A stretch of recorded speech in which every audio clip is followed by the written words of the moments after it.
You know, it's interesting. There's a word in Brazilian Portuguese. It's something like supercial, which means resilience. And it's interesting, people in the developing world oftentimes will be most clever and most smart about how to integrate technology into their lives because they're used to working in an environment of technology scarcity. So they make the very best of what they have and can be actually incredibly sophisticated about it. So if you think about things like mobile banking that came out of Kenya, you know, lots of interesting innovations come out of places where there historically has been scarcity. They make abundance out of scarcity.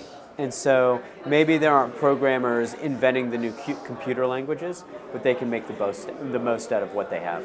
So I think somebody like Barack Obama, whose father was black, whose mother was white, who did not have anybody who was wealthy in his background or anything like that, a person like Barack Obama can become president of the United States more easily today than in the past because of things like technology. Because you don't have to work with the old power structures. You can build new virtual network structures. And that's part of what we did on the 2008 presidential campaign with Obama.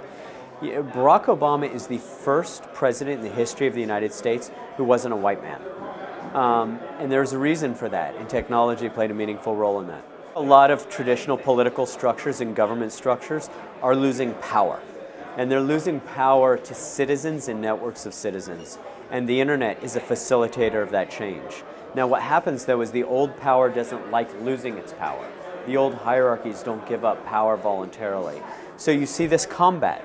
I mean, I even see this today throughout much of Europe, where I see a lot of the old bureaucratic structures fighting against the very distributed nature of the web, seeking to impose the concept of sovereignty onto a network that doesn't necessarily recognize vast distances or national borders. Our information networks are like nuclear power. You can use nuclear power to fuel a city or destroy it. Our information networks are the same way. And so as these tools grow more powerful, people are going to become increasingly sophisticated about how to use them, not just young people who want to foster democracy or greater accountability and transparency in their government. You know, the old dogs who want to keep power are going to be smart about how to use it too. Here's what happened in 2012. In 2012, instead of people guiding a campaign by instinct, they were able to guide a campaign based on data, based on hard information. So instead of a guru, instead of some wise man sitting back and saying, oh, we're going to do this, then we're going to do that, the data became the guru. The data became the truth. Instead of the old wise man in the back, you know, telling the politicians what to do. I think people need to not be naive about their data being captured.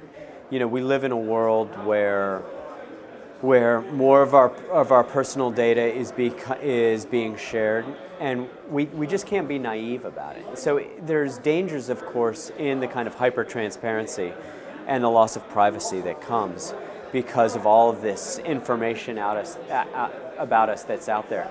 But we ought to assume that politicians or companies or others are going to use it. And the question is, what rights do the individuals have over how their personal data is used?